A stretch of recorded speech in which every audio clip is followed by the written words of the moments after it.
All right, shocking details coming in on the latest Parliament report on floods. Exclusive March 2023 Parliament report scooped. India Today has accessed devastating details. India has actually been a sitting duck for the Himalayan flash floods. Massive gaps in India's glacier monitoring. India has lacked robust early warning system. No NDMA disaster plan for Himalayan states. All these details emerging. Let's go across to Shiv in the newsroom. He's got all the details on this report that we have exclusive access to. Shiv, yeah.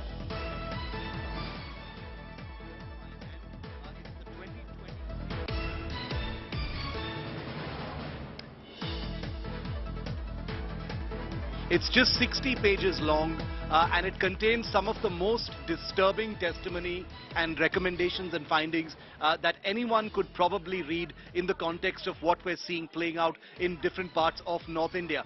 For one thing, the recommendations suggest that India is a sitting duck for flash floods, heavy monsoon rain, especially in the Himalayan region. And it's something that, India has brought upon itself as a result of a series of different things, including massive gaps in early warning, the lack of a apex body to monitor this kind of thing, especially in Himalayan cities, the lack of coordination between the state and center, the total lack of resources, the uselessness of research facilities and reports so far, with people from the Ministry of Environment complaining about how nothing that our research projects actually do yield any actionable points. All of this has come together to suggest that there is a lack of coordination between the state and center as well. And this is March 2023, Abha. This is a report that's just 3 months old, and it makes some of the most rudimentary recommendations in a country that has faced floods in these areas for decades together. There was a report in 2021 which suggested that 4 lakh crore is the economic damage that has been the result of floods that took place between 1953 and 2018. Untold numbers of humans have lost their lives in these floods already. But this report that comes just 3 months before this latest flood devastation, especially what we're seeing, in Himachal Pradesh, Uttarakhand and elsewhere, is a very telling report, because it basically means that for 76 years of Indian independence, some of the most basic things have not been done for decades together by successive administration, including some of the most rudimentary things, including an early warning system for flash floods, basic coordination between the state and center, and much else. This is 60 pages and it's a nightmare to read.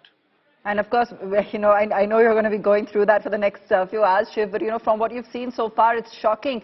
I mean, this is what everyone is referring to when they're talking about the India story and how it's flawed given the state of the infrastructure. I mean, we've had loss of life here, and you've got in your hands a report as recent as March 23, which basically says they had this report in their hand ahead of the monsoons, ahead of any kind of time to prepare for what could possibly ensue, and nothing was done.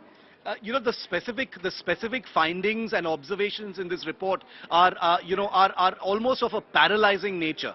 It talks about how in the medium term, many of India's coastal cities could be submerged as a result of the fact that the Hindu Kush mountains, the Karakoram ranges, are actually heating up at a faster rate than the global mean. It talks about how India has been saddled by theoretical, analytical and academic projects for glacial research instead of actual field projects. It's not like the Himalayas